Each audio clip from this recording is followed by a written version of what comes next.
Часто говорят, что между близнецами существует прочная невидимая связь, которую ученые всего мира никак не могут объяснить. Одни эксперты считают, что это лишь вымысел, однако случай, произошедший в 2020 году, служит лучшим подтверждением того, что чудеса случаются. Сегодня вы услышите историю двух очаровательных близнецов Эрика и Кевина. Когда Ханна и ее супруг узнали, что у них будут близнецы, то счастью супругов не было предела. Вот только у судьбы были на них свои планы. В октябре, задолго до назначенного срока родов, у 29-летней женщины начались преждевременные схватки. Это была лишь 25-я неделя беременности, а муж, не теряя ни секунды драгоценного времени, отвез супругу в больницу. Врачи сразу поняли, что преждевременные роды неизбежны, и направили женщину в операционную. Вскоре из ее утробы появились на свет два крохотных мальчика.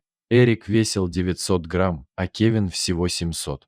Врачи пообещали сделать все возможное, чтобы спасти обоих малышей. В то время как Эрик быстро набирал вес и догнал нужные показатели всего за месяц, Кевин оставался слабым и болезненным, а врачи все больше сомневались, что он сможет выжить.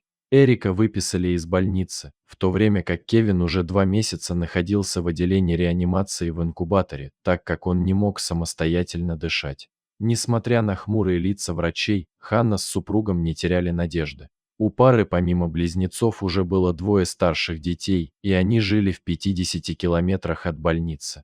Тем не менее Ханна старалась находиться с совсем слабеньким Кевином как можно чаще. Однажды Ханна, как обычно, приехала в отделение для новорожденных, где медсестра, опустив глаза, попросила ее срочно пройти в кабинет главного врача. Доктор не стал лукавить и предупредил женщину, что с каждым днем шансы Кевина на выживание стремительно уменьшаются, из-за чего посетительница чуть не упала в обморок.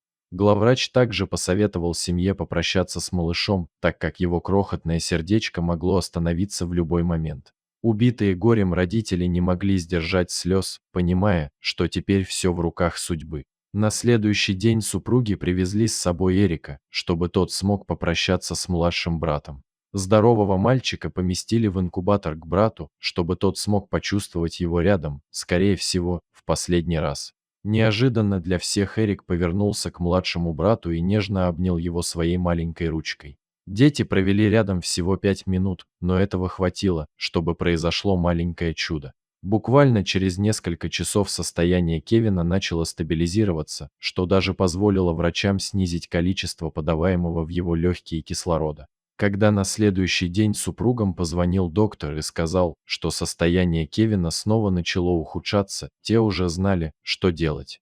Добравшись до больницы, родители сразу же поместили Эрика рядом с младшим братом и, как в прошлый раз, его показатели вскоре нормализовались. Конечно, никто не мог с уверенностью сказать, что это произошло благодаря Эрику, однако родители близнецов были абсолютно в этом уверены. Врачи лишь пожимали плечами и констатировали улучшение Кевина, которому уже через 5 дней таких визитов отключили аппарат искусственной вентиляции легких, и он смог дышать самостоятельно. Близость с близнецом помогла малышу полностью восстановиться, и через несколько недель счастливые родители забрали его домой. А в октябре 2021 года близнецы отпраздновали свой первый день рождения. Британские ученые по результатам многочисленных наблюдений пришли к выводу, что для наилучшего самочувствия близнецам нужно находиться вместе как можно чаще. Научных подтверждений этому нет, но на примере Эрика и Кевина прекрасно видно, что связь между близнецами существует, и она очень сильная. Ученым еще предстоит разгадать эту великую тайну, а близнецы тем временем растут и крепнут на радость своим родителям. Дорогие зрители, если вам понравилась эта история, обязательно поставьте палец вверх и поделитесь этим рассказом со своими друзьями. Если вы впервые на этом канале и еще не подписаны на него, рекомендую подписаться прямо сейчас, чтобы не пропустить очередную захватывающую историю.